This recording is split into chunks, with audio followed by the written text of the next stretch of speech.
Sanibonani, igama uNingiwa kaGanza. Ngokuzalwa ngizalwa eHardinge, ngokuhlala ngihlala kaDM Mlazi. Ukuza kwami la ngizozethula izinkinga zami zokuthi emendweni ngabuya kanjani. Emendweni ngabuya ngoba kwakuney'ngqinamba engahluleka ukumelana nazo.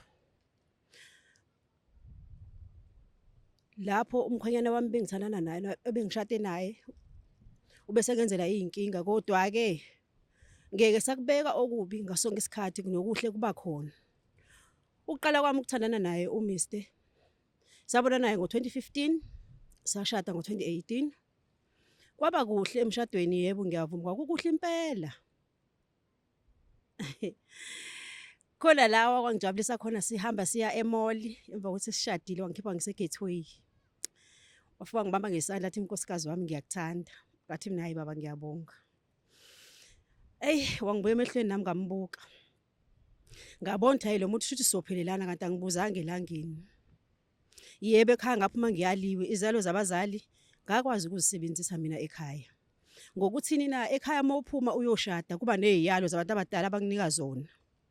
Zokuthi bakutshele ukuthi uma ngabe uyoshada emendweni uziphatha kanjani. Yebo ngakwenza enganginikwa abazali. Okokuqala nje ngakunikwa ekhaya mina. Nganikwa ukuthi indoda iyahlonishwa. Noma ngabe kunjani nixabana kanjani kodwa indoda uyayihlonipha, uyayiguqela, uyayiphakela, uyiwashela, uyi-ayinele ibe clean. Ngoba mayiphuma ingcolile indoda ekhaya ukhona umakoti wayo, kubukwa wena ukuthi umuntu onjani. So engingakusho njengamanje konke engangikwenza ngithunywa abazali. Yebo kwakukuhle ngoba abazali babengithuma. Kodwa namhlanje njengoba ngikhuluma nani nje emendweni wami angihlalile kahle. Emendweni wami ngabamba ubaba ekhuluma nefoni ngaphandle komnyango. Ngaqala ngangakunaka lokho. Okwesibili ngakunaka ngase ngibuza ukuthi baba kwenzakalani kanti emendweni wethu, emshadweni wethu sobabili. Kodwa wangiphendula wathi cha nkosikazi akwenzeki lutho.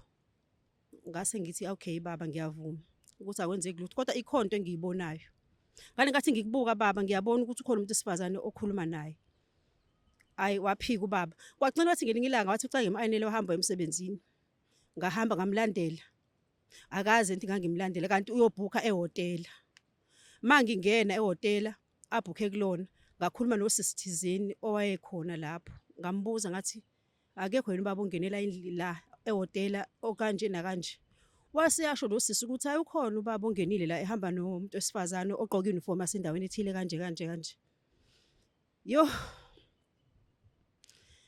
ngangena mangifika bahlele embhedeni benosisters. Ila ngabona khona ukuthi ubaba shuthi ngempela lento uyayenza, uyangichithela. Ngase ngafike ngangalwa, ngase ngiyakhuluma nobaba ukuthi baba kungani wenze lento oyenzayo. Wase kutholakala ukuthi ubaba uyazisola ngoba ebona mina. Ngiyazi ukuthi abantu besilisa iningi labo liyakwazi ukuzisola uma lisephutheni. Akekho umuntu wesilisa othi esephutheni etshelwa ngonkosikazi wakhe ukuthi baba usephutheni agoloze. Bonke bayakwazi ukuthi nkosikazi siyaxolisa. Wakwazi ukusho mina siyaxolisa. Ngazange ngazi noma ufuna ngishaya intombazane noma ngenze njani, kodwa ngabona nje ukushaya intombazane ayenzanga lutho. Mhlambe mina engenzile kahle empilweni kababa. Saqala phansi nobaba sabele ekhaya. Sebephumile kulapho kulelo hotela ngoba zange bathola uchance ukuthi benze le nto abafuna ukuyenza. Babe sesiyabasabela ekhaya.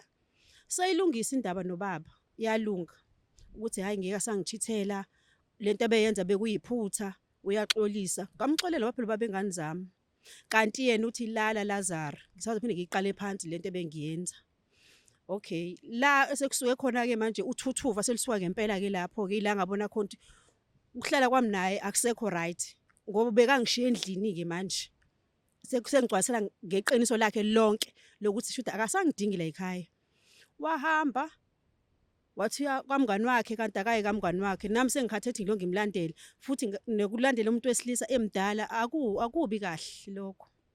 Yo khona lana ke engathi ngisisexabanile khona naye kwangenela uma wakhe.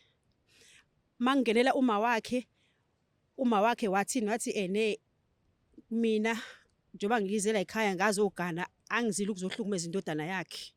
indodana yakhe kusadinga ukuthi mayizibonele ngoba yangithatha ngimncane nayo yaganwa incane kufanele mayizibonele mayibone ukuthi izokwenza njani angeke ezakwazi ukuthi angathandana nami ngedwa njengoba ngashada mina ngashadela ukuthi mangizokwakha umuzi yo ngase ngiyabona ukuthi mameza shuthi support indodana yakhe kulento ayenzayo mangimbikela ubaba wami ongizalayo ekhaya ngoba nasekhaya bakhona abazali abakwazi ukusupporta khona abazali abangakwazi ukusupporta at the same time hayi bonke uma ubaba mangimbikela ukuthi baba nginenkinga kanje kanje emendweni wami ubaba wathi wathi angibekezele ngathula ngabuka ukuthi ubaba onjani wathi angibekezelele into enzima nje ngalena ngayibekezelela ngoba phela abazali bafuna ukuthi mangibekezele nothando abanginika lona lungaphezulu kokuthi ngingashiya emendweni ngoba mhlawumbe umkhwenyana ngasathi ufuna izinto zakhe mangabe ngithi ngiyashiya ngokubonakala umehluko ngabekezela ngithe sengibekezelile wabuya nentombazana okukhulu wayifaka endlini wathi sekuyiyona ingoduso yakhe ilanga decide akhona ukuthi ngcono ngihambe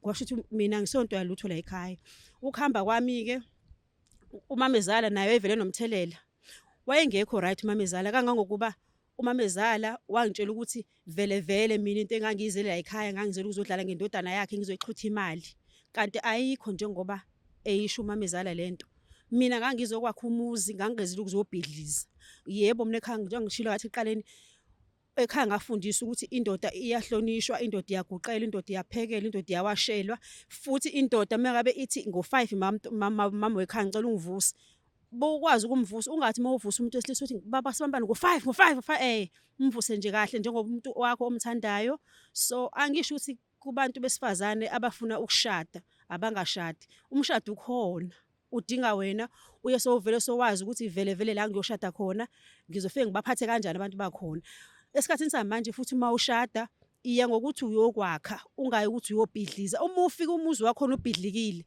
wena ofanele mawulungise ngoba ufika unjani ubhidlikile ungayi kobhidliza uyokwakha obhuti abasafuna ukuthatha angivalile ukuthi mabathathe bangathatha bafethu kodwa masowazi ukuthi ufunani ngempilo yakho yazi ukuthi udecide ngempilo yakho kodwa engikwaziyo impilo yakho ihamba phambili kuneyomunye umuntu kona konke okwenzayo cabanga futhi ukuthi impilo yakho ayingeke ukwazi ukuyirecover mase ilahlekile ngoba kule relationship esisengena kuyona usuke wazi ukuthi la ngiyakhona mhlambe ngihlambezana nezingqinamba ezikanje kokunye ngihlambezana nezingqinamba eziright kokunye ngihlambezana nezingqinamba ezirong kodwa uhlambezana nezingqinamba uwena nawe ufanele mawube yifighter uma uhluleka ukufighter into mase ingaphezulu kwamandla akho right kumele wenze sure ukuthi uyayisusa noma uyayigudluza empilweni yakho ngoba isingaphezulu kwamandla akho futhi kunento futhi ebulala thina abantu besifazane ukuthi uma ngabe unento ekuphethe kabi musu ukuthula